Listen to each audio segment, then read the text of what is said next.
Hello lovely people, ఎలా ఉన్నారు అందరూ? నేను మీ విజయ్. ఇవాళ నేను మీకు క్యారెట్ వెల్లుల్లి వేపుడు ఎలా చేయాలో చూపిస్తాను. వెల్లుల్లిపాయలు ఆరోగ్యానికి చాలా చాలా మంచిదండి. బీపీ ఇలాంటివి ఉన్నవాళ్ళు రోజు అన్నంలో వెల్లుల్లిపాయలు యూస్ చేస్తే చాలా మంచిదన్నమాట. సో ఈ క్యారెట్ వెల్లుల్లి వేపుడు ఎలా చేయాలో గబగబా వీడియోలోకి వెళ్ళిపోదాం. చకచకా చూసేయండి, టకటకా చేసేసుకోండి.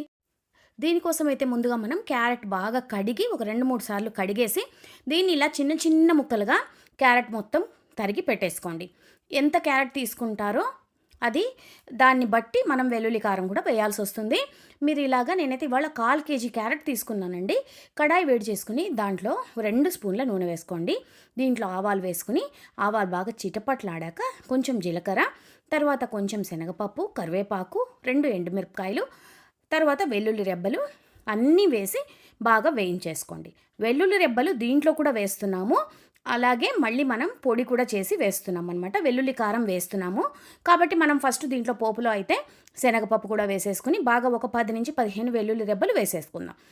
ఈ క్యారెట్ కూర ముఖ్యంగా మనం వెల్లుల్లి ఎక్కువ వేస్ట్ చేస్తున్నాం కాబట్టి పోపులో కూడా కొన్ని వేసుకుంటే చాలా బాగుంటాయి. అక్కడక్కడ తగులుతూ చాలా టేస్టీగా ఉంటుంది ఈ వేపుడు.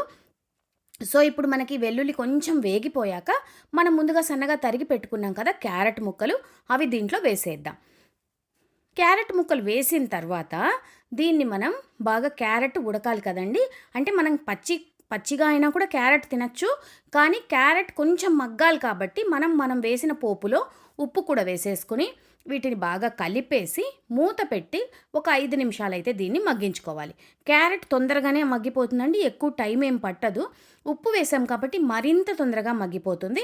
సో మనం క్యారెట్ ముక్కల్ని ఇలా చక్కగా కలిపేసుకుని దీని మీద మూత పెట్టేసుకుని ఒక 5 నిమిషాలు అలా వదిలేయండి. మధ్య మధ్యలో కలపడం మర్చిపోకండి.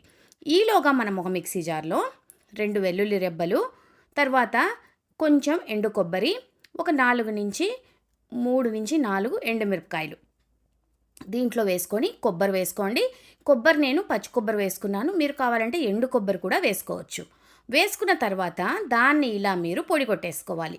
చూడండి, ఇలా మెత్తగా కాకుండా కొంచెం బరకగా వెల్లుల్లి కారం రెడీ అయిపోతుంది. ఈ వెల్లుల్లి కారం మీరు చేసి పెట్టుకున్నారంటే వంకాయ కూరలోకి అద్భుతంగా ఉంటుంది, బెండకాయ వేపుల్లోకి అద్భుతంగా ఉంటుంది.